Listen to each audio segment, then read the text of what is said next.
The cold Pacific wind cut through the dunes at Naval Amphibious Base Coronado, sharp enough to sting the eyes. Salt haze drifted low over the beach, and somewhere downrange steel targets rang out with a dull clang that carried through the dark. Under the red headlamp glow, faces looked hollow and serious, like the night itself demanded discipline. Even the surf sounded like a warning. Lieutenant Megan Hart moved with a med bag slung tight and combat lifesaver gear pressed against her ribs so the operators could stay lighter and faster. She was a United States Navy Nurse Corps lieutenant, an 03 trauma-registered nurse attached as a medical evaluator for a Navy Special Warfare casualty lane. Not a shooter on the roster. To them, she was support. The person who checked tourniquets and graded march steps, while the real work happened up front in the surf zone. A senior SEAL looked her over and muttered she was just a nurse and should stay in her lane. Megan did not argue. She just worked.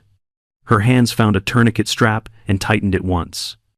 Calm and exact. As if she could cinch chaos into something survivable for everyone. The team began to move. Quiet under night vision discipline. Boots careful on wet sand. Rifles kept low and controlled. Then, the PRC-152 crackled and clipped into broken syllables. Contact left. Then man down. And in that instant, everyone felt completely that it was no longer just training. Naval Amphibious Base Coronado looked calm from the road. But inside the training lanes, it ran like a machine. Present-day workups brought Navy Special Warfare and United States Marine Corps elements together for long cycles that mixed live-fire movement with strict range control and safety oversight. Steel targets sat in salt air, and every run had cadre watching angles, backstops, and muzzle discipline. The goal was simple: build deployment readiness until it felt automatic. And tonight the beach would test every assumption hard. Some lanes were built around casualties, because every team had to prove they could treat a wounded teammate under stress. Lieutenant Megan Hart was there for that piece. A United States Navy Nurse Corps lieutenant. An 03 trauma-registered nurse, assigned as the medical evaluator and advisor. Her job was to grade march care, watch for safety gaps, and keep the trauma lane honest. She was not there as an operator, and she never acted like she was. The platoon still treated her like she belonged on the edges.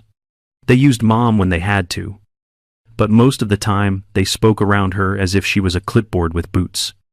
Someone handed her extra combat lifesaver supplies, tourniquets, and chest seals, then pointed her toward the mannequins and told her to focus on scoring, while they checked optics, adjusted slings, and rehearsed sectors. She became the person who carried weight so they could feel fast for a moment. The hierarchy gave their assumptions a uniform to hide behind. The platoon officer in charge was Lieutenant Jason Keller, careful in briefings and clear about the plan for the night coastal infiltration and exfiltration package. Senior Chief Daniel Price served as the leading petty officer, the steady anchor who tracked details, enforced standards, and kept the platoon moving as one. Chief Ethan Cole was the senior operator in the stack. Sharp, experienced, and openly dismissive. The kind of man who could make a whole team nod with one look. Around them, Marine instructors and range staff watched like referees, not participants, checking that every drill stayed inside the lines. A safety officer would halt a run if a muzzle wandered or a lane went unsafe. And everyone knew it. That knowledge made the operators confident. Sometimes too confident, because it suggested the night could not truly surprise them. Megan noticed that confidence the way she noticed a pulse. Present and rising, even when nobody else admitted it could become a problem quickly. Megan had heard that tone before. In other places and other wars. She had done multiple combat medical rotations. Working trauma, cases where seconds mattered and voices got small on purpose. Under pressure, she did not get loud. She got precise. And the calm was not a personality trait so much as a survival skill. She watched hands, breathing, and bleeding. Because that was how people stayed alive. There was another skill she never mentioned, even though it lived in her body like reflex. Back home, she had been a nationally ranked precision rifle competitor. The kind who could call a miss before a spotter spoke and still stay steady. Years earlier, she had let that show during a training event. And the backlash had been immediate and petty. The nurse outshot the operators became a joke, then a grievance. And she learned to lock that part of herself away. On this beach, the red headlamp glow felt like judgment. Lighting, rank, and ego in the same harsh wash. Tourniquet straps lay coiled in her pouch. Reminders that control was sometimes just a tight loop pulled at the right moment.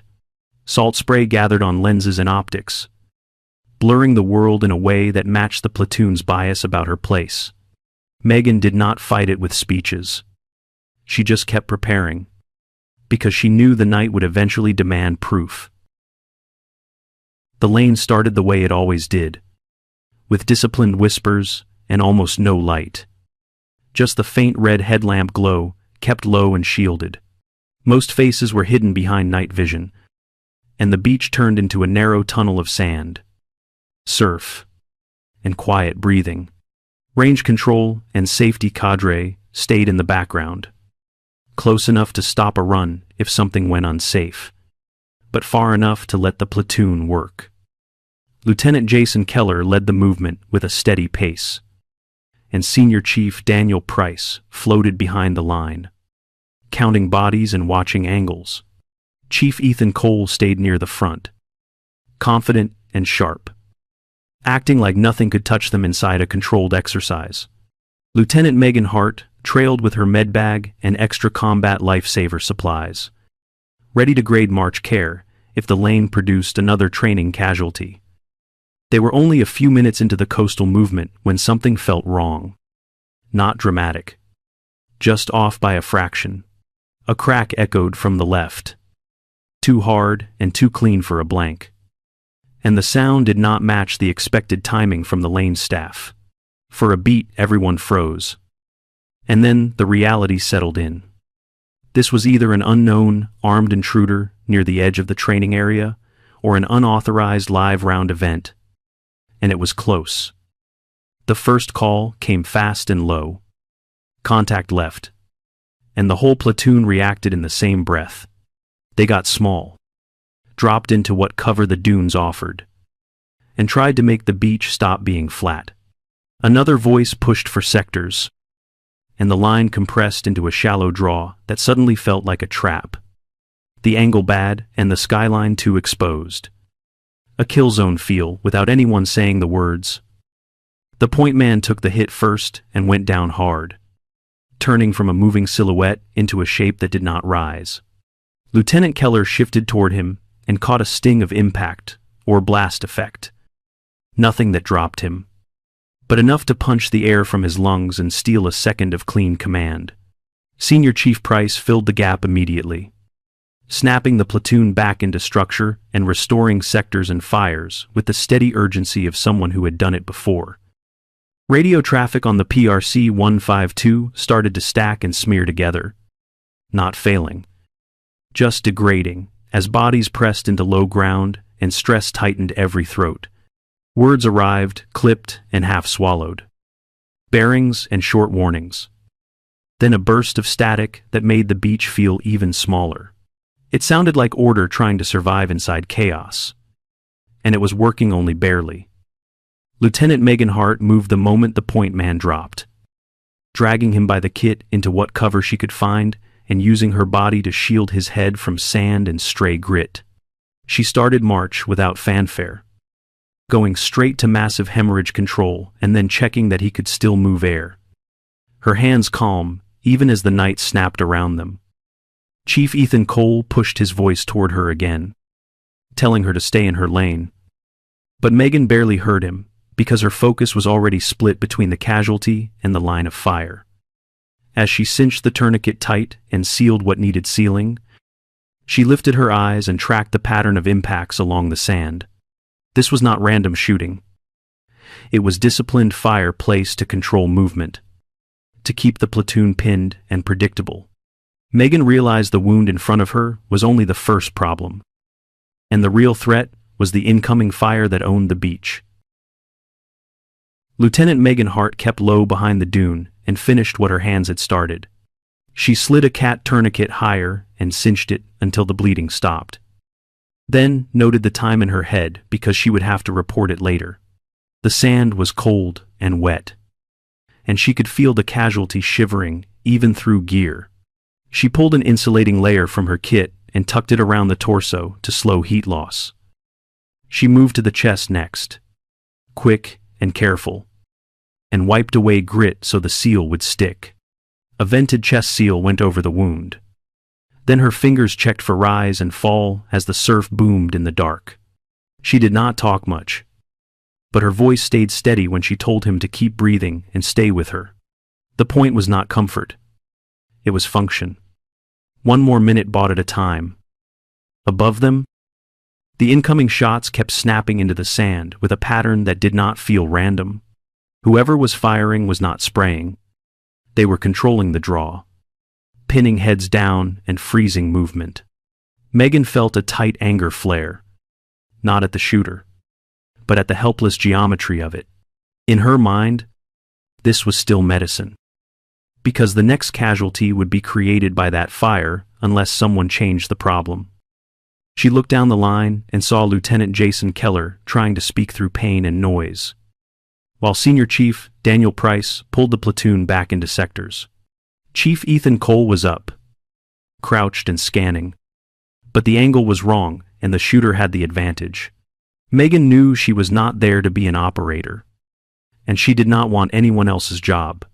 She just wanted the platoon to have room to move a wounded man and stop the bleeding from multiplying. AMK-18, Mod 1 lay near the casualty, its sling twisted where someone had gone down and let it fall. Megan took it the way she took any tool, with respect and control, keeping the muzzle away from teammates. She did a quick press check without drama, confirmed the magazine was seated, and set the selector to semi. Then she settled into a stable prone, using her med bag as a rest, letting the sand absorb the tremor in her shoulders. The night air carried salt and crosswind, and she let it touch her cheek for a second like a gauge. Low scrub, near the berm, bent in a steady direction, and she watched it the way she watched a monitor back in a trauma bay. Through her optic, she could see just enough contrast to pick a shape near the higher ground, a hint of movement against darker shadows. She breathed out and held the stillness that comes right before a decision. Her first shot was not loud to her ears. It was sharp and contained, like a door closing. She did not chase noise. She placed each round where it would matter, breaking the rhythm of the intruder's fire. The goal was suppression and disruption, not a cinematic win, and she stayed disciplined when the temptation to hurry showed up. Between shots, she kept her cheek welded and her mind calm, as if calm itself was a weapon. The effect showed up fast in the platoon's posture. Heads lifted a fraction, bodies shifted, and the line stopped feeling trapped for the first time in a minute. Chief Cole went quiet, then started watching where she was aiming instead of watching her. Respect in that world did not arrive as applause. It arrived as silence and faster teamwork. Megan reached for the PRC 152 and keyed it close to her mouth so her voice would carry without shouting. She sent a clean salute report, size and activity. Then location, by bearing and rough grid. Then a quick description of the shooter and rifle. She warned it was danger close and kept it short, so Senior Chief Daniel Price could read it back and pass it to range control and base security. The reply was clipped, but it told her someone else was moving to help. Even while she held the rifle, she never stopped being a nurse. She glanced down after every short string, checking that the tourniquet stayed tight and that breathing stayed possible. Her hand pressed the casualty's shoulder once, firm and steady. A reminder that he was still there and still in the fight for life. Then her eyes returned to the threat. Because protecting his airway and protecting his space had become the same thing. Senior Chief Price used the opening to re-establish sectors and prepare a move. And the platoon began to breathe as one unit again. Lieutenant Keller's voice steadied, and the chain of command snapped back into place. Even if it was held together by grit and pain, Chief Cole slid closer, taking a position that covered her flank without being asked. In the red glow and the salt haze, he finally spoke to her like she had always deserved, calling her lieutenant and asking what she needed right then. Chief Ethan Cole shifted closer to Lieutenant Megan Hart without asking permission, like his instincts finally caught up to the reality in front of him. A few minutes earlier, he had written her off as just a nurse. But now her controlled fire was the only thing keeping the threat from owning their position. He angled his body to shield her firing lane, watching her flank and the higher ground at the same time. Respect did not arrive as kindness. It arrived as protection. Senior Chief Daniel Price tightened the platoon back into structure, and the beach stopped feeling like a scattered group of silhouettes. He pushed sectors out again and checked that everyone had a job. Then he nodded toward Cole and Megan as if to say, "Keep that lane alive." Lieutenant Jason Keller stayed present as the officer in charge. But the sting of his hit made his voice come in bursts. Even so, his intent was clear. Stabilize. Move the wounded. And hold until security contained the breach. Cole started talking in the short, functional language teams use when time is running out. He called covering as Megan shifted her knees and dragged her med bag a few feet to a better angle. Then he called moving when he slid to the next piece of cover. She answered with action, not words. Settling back into prone and placing 2 deliberate shots where the threat had been flashing. When she was set, Cole adjusted his own position to keep her lane clean. Megan did not look up to see who was impressed. Between shots, she kept her left hand on the casualty, checking that the tourniquet stayed tight and that breathing stayed possible behind the chest seal. She tucked the insulating layer in tighter, because shock and heat loss kill quietly even when bullets are loud. Her mind tracked the same priorities it always did. Stop the bleeding. Keep the air moving. Buy time. The radio traffic sharpened as base security and range control got pulled into the same problem. On the PRC 152, voices became clearer and more focused, with quick confirmations and location checks that told Megan help was moving far down the beach. Distant lights appeared in a slow sweep, then grew brighter as vehicles approached the perimeter access points.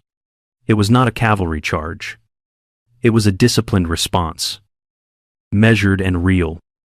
Megan felt the old memory try to crawl up her spine, the one that always came with blood and shouting and the split second where someone did not make it, for a breath. Her chest tightened, and she tasted the same helplessness she carried from past rotations. Then she forced her focus back to procedure, like grabbing a handrail in rough surf. She counted breathing, checked bleeding, and returned her eye to the threat without letting the past steal time. Chief Ethan Cole kept doing what needed doing, even if it meant swallowing his pride, one mouthful at a time. He watched her muzzle discipline, her selector discipline, and the steady pace of her shots. And he stopped treating her like an outsider. When she needed to shift, he made space. And when she needed to shoot, he gave her quiet cover. The platoon followed that lead. Not because Cole said so, but because the results were undeniable. Senior Chief Price used the window Megan created to pull the platoon out of the worst angle and into better cover. He coordinated with Lieutenant Keller in short exchanges, then pushed the move with calm authority, keeping sectors intact as bodies relocated. The casualty moved too, dragged in careful bursts that matched the covering and moving cadence. Megan stayed low and steady, checking the casualty each time they stopped, then putting rounds on the threat only when it mattered. By the time base security closed in, the immediate danger had been pushed back and contained, more by discipline than drama. The platoon finally had freedom of movement, and the beach stopped feeling like it was closing in on them. Megan did not celebrate. She just kept working, because her job was still the same: keep them alive.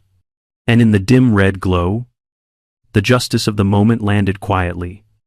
The man who mocked her was now the one making sure she could do what saved them.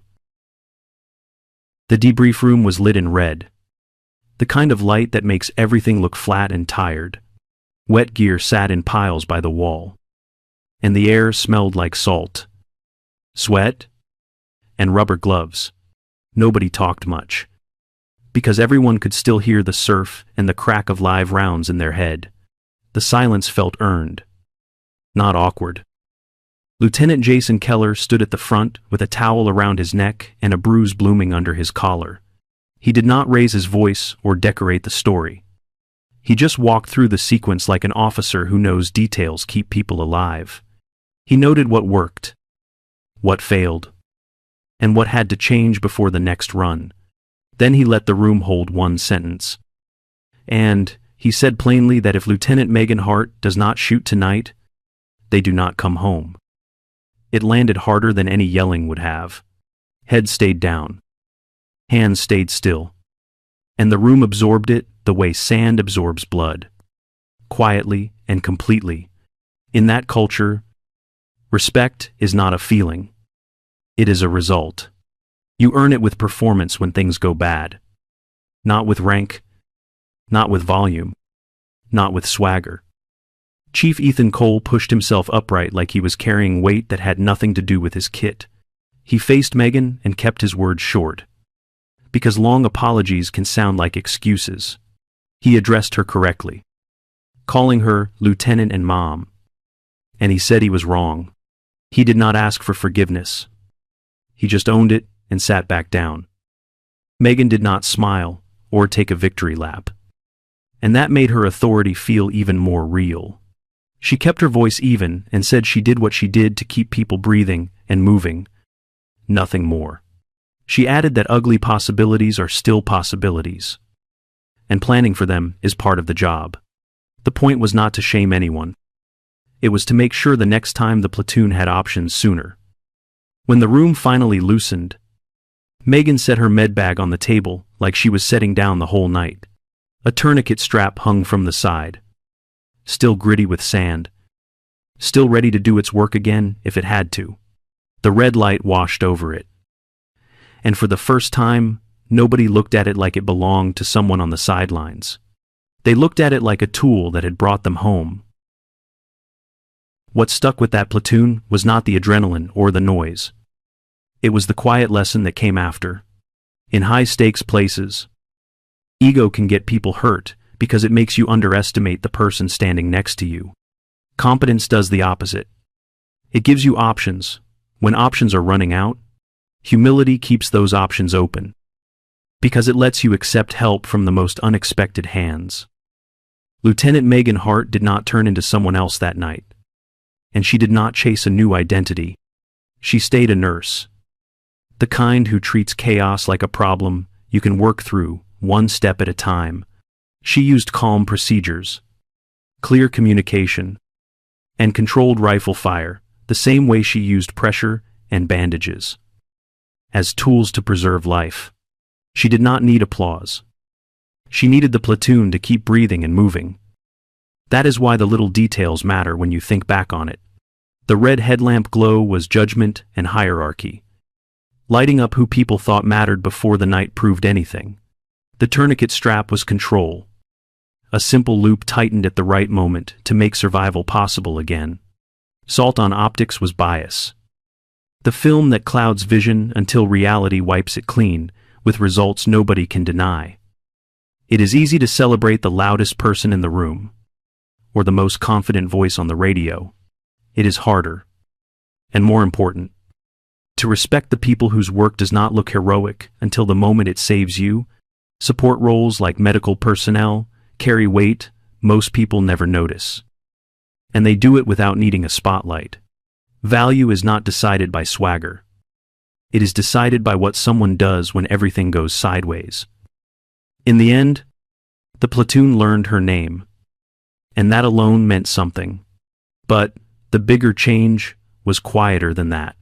They learned how to see people clearly, even when salt and ego try to blur the picture. And that is the kind of lesson that can follow you into every hard day after.